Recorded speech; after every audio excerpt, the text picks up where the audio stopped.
In May 1943, a young American bombardier found himself floating in the vast Pacific Ocean after his plane crashed into the sea. What followed was one of the most harrowing survival stories of World War II.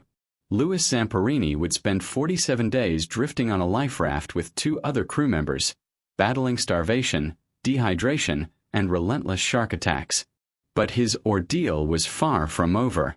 Just when rescue seemed possible, he was captured by the Japanese Navy and thrust into a nightmare that would last over 2 years. This is the story of how an Olympic athlete became one of the war's most remarkable survivors. Louis Sylvie Zamperini was born on January 26, 1917, in Olean, New York, to Italian immigrant parents. His family moved to Torrance, California, when he was a child, seeking better opportunities. Young Louis was a troublemaker, constantly getting into fights and stealing from local shops. His mischievous nature concerned his parents, who worried about his future. Everything changed when his older brother Pete recognized Louis's natural athletic ability and channeled his energy into running. Pete pushed Louis relentlessly, training him to become a distance runner. The transformation was remarkable.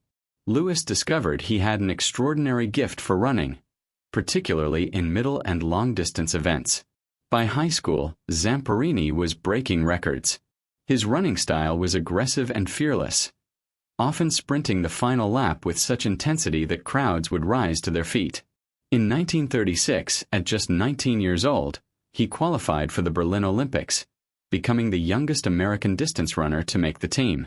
Though he finished 8th in the 5,000-meter race, he ran the final lap in an astonishing 56 seconds, catching Adolf Hitler's attention. Hitler reportedly requested to meet the young runner after the race. Zamperini returned to the United States as a national sensation. He enrolled at the University of Southern California and continued training, setting his sights on the 1940 Olympics in Tokyo. Many believed he could break the 4-minute mile barrier. But history had other plans. World War II erupted across Europe and Asia, and the 1940 Olympics were canceled. Zamperini's Olympic dreams were put on hold indefinitely. When the United States entered World War II after Pearl Harbor, Zamperini enlisted in the Army Air Corps in September 1941. His Olympic fame meant nothing in the military, where he was just another recruit learning to survive in combat. He trained as a bombardier, the crew member responsible for aiming and releasing bombs on enemy targets. It was a dangerous position, requiring nerves of steel and precision under fire. Zamperini was assigned to a B-24 Liberator bomber crew and stationed in the Pacific Theater. The B-24 was a workhorse aircraft, but it was also notoriously difficult to fly and maintain. Crews nicknamed it the Flying Coffin, because it was vulnerable to enemy fire and mechanical failures. Despite the risks, Zamperini and his crew flew numerous bombing missions over Japanese-held territories. By early 1943, Zamperini had survived several close calls. During one mission over Nauru Island, his plane was hit by anti-aircraft fire over 600 times. One shell destroyed the hydraulic system, another knocked out 2 engines, and shrapnel tore through the fuselage. The plane barely made it back to base, and several crew members were wounded. It was a miracle they survived, but Zamperini's luck was about to run out in the most unexpected way. On May 27, 1943, Zamperini and his crew were ordered on a search and rescue mission. Another B-24 had gone down in the Pacific, and Zamperini's crew was assigned to find survivors. They were given a backup plane known as the Green Hornet, which had a reputation for mechanical problems. The crew was uneasy about flying in it, but orders were orders. About 850 miles south of Oahu, disaster struck. The left engine suddenly failed, causing the bomber to lurch violently. The pilot struggled to maintain control, but then the second engine failed. The plane was going down, and there was nothing anyone could do to stop it. The crew had seconds to brace for impact. The B-24 hit the Pacific Ocean at high speed. The impact was catastrophic. The fuselage split apart, and water rushed in immediately. Of the 11 men aboard, 8 died instantly or were trapped inside the sinking wreckage. Only 3 survived the crash: Zamperini, the pilot Russell Allen Phillips, nicknamed Phil, and the tail gunner Francis McNamara, known as Mac. The 3 men managed to grab 2 small life rafts as the plane sank beneath the waves. They were in the middle of the Pacific Ocean, hundreds of miles from any land, with minimal supplies. Each raft contained a few chocolate bars, some water containers, fishing hooks, flares, and a small repair kit. They had no idea that their real ordeal was just beginning. The first days were marked by shock and desperate hope. They rationed their meager supplies carefully, each man getting a tiny portion of water and a single square of chocolate per day. But Mac, panicking and delirious, ate all the chocolate in one night while the others slept. This act of desperation meant they now had virtually no food, with nothing but the open ocean surrounding them. They tried to catch fish using the hooks in the raft, but success was rare. When they did catch fish, they ate them raw, including the eyes and organs, which provided some moisture. They also caught birds that occasionally landed on the raft, eating them raw as well. Rain became their only reliable source of drinking water. When it didn't rain for days, their lips cracked and bled, their tongues swelled, and dehydration drove them to the edge of madness. Sharks were constant companions. They circled the rafts day and night, occasionally bumping against the bottom or biting at the rubber. The men had to constantly watch for holes and repair them with the small kit they had. At night, sharks would become more aggressive, and the men would take turns keeping watch, using oars to beat away any that came too close. The sun was merciless. During the day, temperatures soared, and without shelter, their skin blistered and burned. At night, temperatures dropped dramatically, leaving them shivering in their soaked clothing. Salt sores developed on their bodies, becoming infected and agonizingly painful. Japanese planes occasionally flew overhead. On one occasion, a Japanese bomber spotted them and opened fire with machine guns, strafing the rafts. The men jumped into the water, surrounded by sharks, as bullets tore through the rubber. Miraculously, none of them were hit, and they managed to patch the rafts afterward. But the psychological toll was immense. Francis McNamara, Mac, deteriorated rapidly. The guilt over eating the chocolate, combined with the physical strain, broke his spirit. He became increasingly delirious, talking to himself and giving up hope. On the 33rd day adrift, Mac died. Zamperini and Phillips held a brief service and buried him at sea. Now only 2 remained. Zamperini and Phillips developed a routine to maintain sanity. They told each other stories from their lives, recited prayers, and made elaborate plans for the meals they would eat if they survived. Zamperini, who had never been particularly religious, began praying regularly, making a promise to God that if he survived, he would dedicate his life to serving him. On the 46th day, they finally saw land, an island in the distance. Their joy was overwhelming, but as they drifted closer, they realized it was controlled by the Japanese. They had no choice. They were dying, and any chance of survival meant accepting capture. On the 47th day, July 13, 1943, they reached the Marshall Islands and were immediately taken prisoner by Japanese forces. Zamperini and Phillips had survived 47 days at sea, drifting over 2,000 miles. They had lost more than half their body weight and were barely alive. But instead of medical care and relief, they faced interrogation, beatings, and starvation. The Japanese military was brutal to prisoners of war, and Zamperini's ordeal was about to enter an even darker chapter. The 2 men were separated and sent to different prisoner of war camps.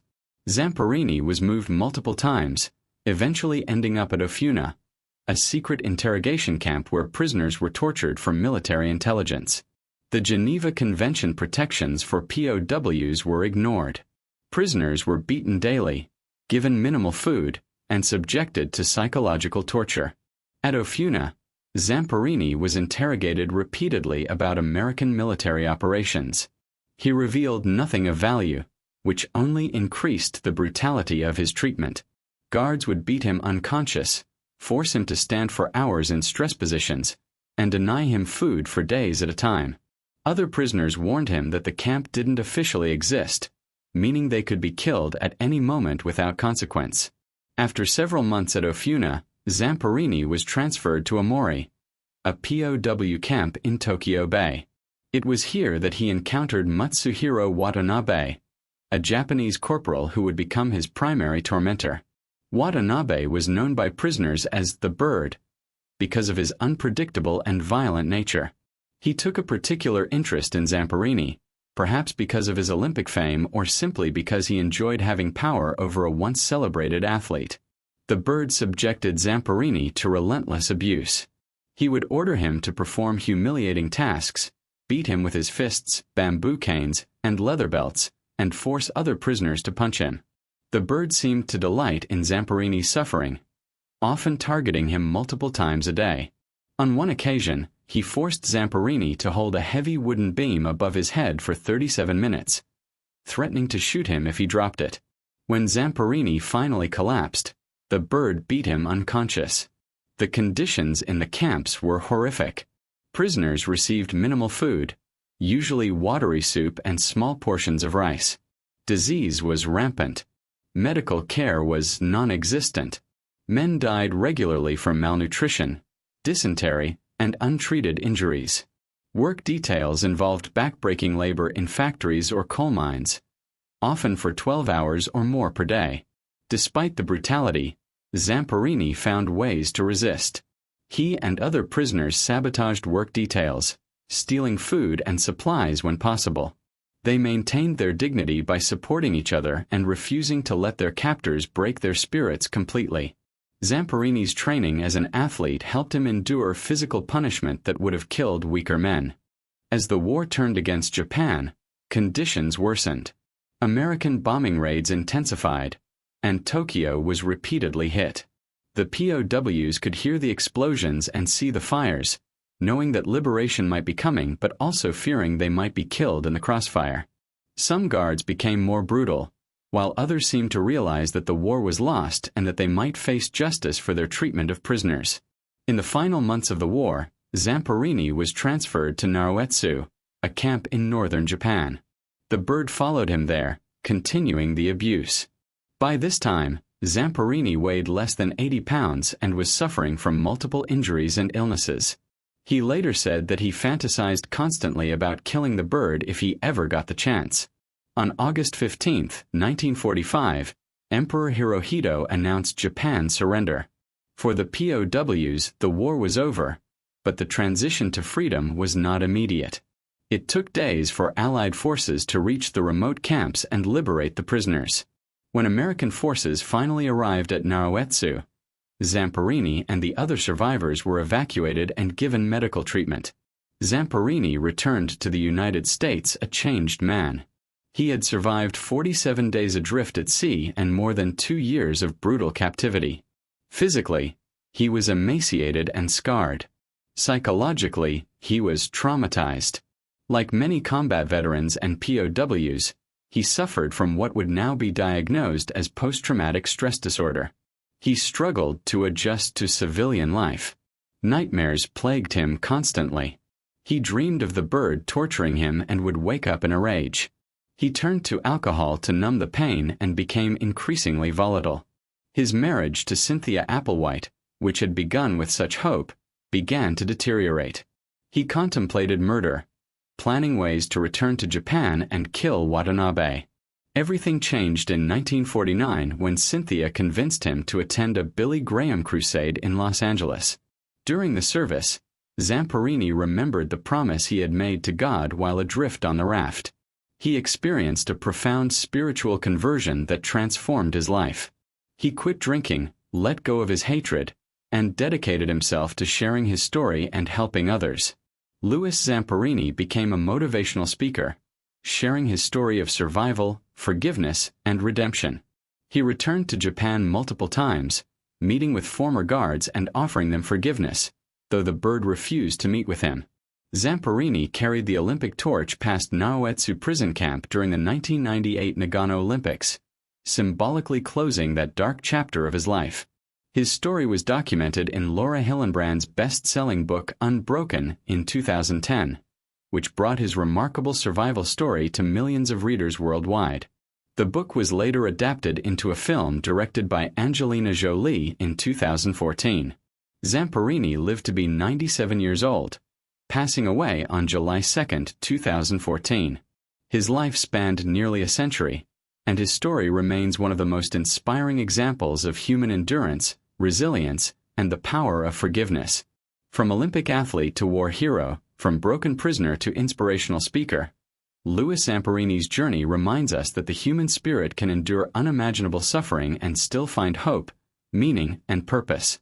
The 47 days Louis Zamperini spent adrift in the Pacific Ocean would have broken most people. But that was only the beginning of his ordeal. The years of torture and abuse he endured as a prisoner of war should have destroyed him. Yet he survived, rebuilt his life, and used his experience to inspire countless others. His story is a testament to the incredible resilience of the human spirit and the transformative power of forgiveness. In a world that often feels divided and full of hatred, Zamperini's choice to forgive his tormentors and build a life dedicated to helping others offers a powerful example of what it means to truly overcome adversity.